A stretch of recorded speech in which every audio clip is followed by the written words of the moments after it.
One of the best is by my dear late friend David Lewis, and it's called Divine Evil. And this issue came up. Hitch actually spoke about this.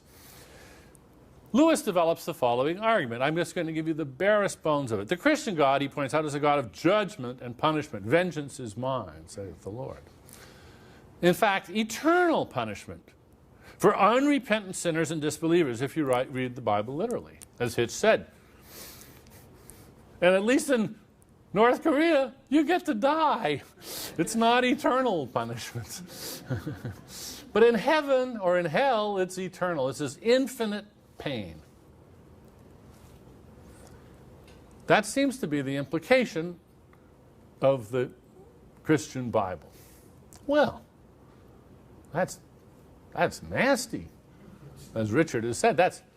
How could you ever respect anybody who not only believed in but worshipped a God that was the perpetrator of infinite pain?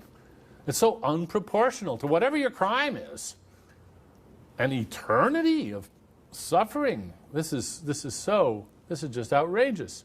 Can we admire the believers? Lewis asks, and he says, only if they're ignorant of the nature of the perpetrator. I'm sorry for the long quote, but it's good, and I'll pass through it quickly. He says, David Lewis says, we dodge the consequence by keeping it all in soft focus, consoling ourselves with the thought that hellfire and brimstone are mere conceits, that grown-up theists have gotten beyond the cartoon scenarios. That is probably the stance most favored by those who worship the perpetrator.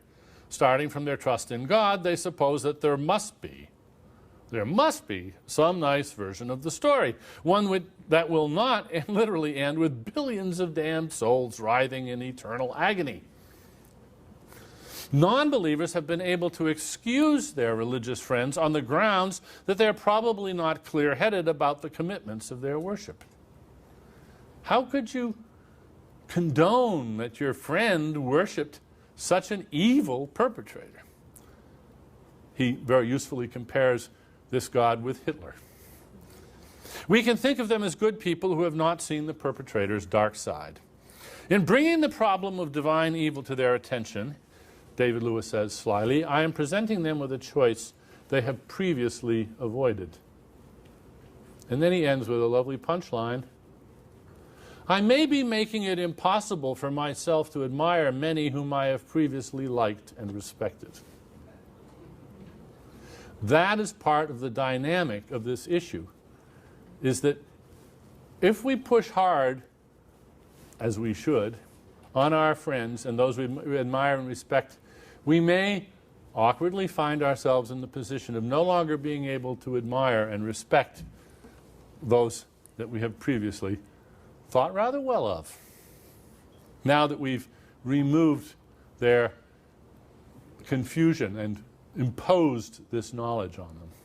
So there's two, and here's a third reason, and that's guilt. The guilt of the deceivers is just part of this. That is the guilt of the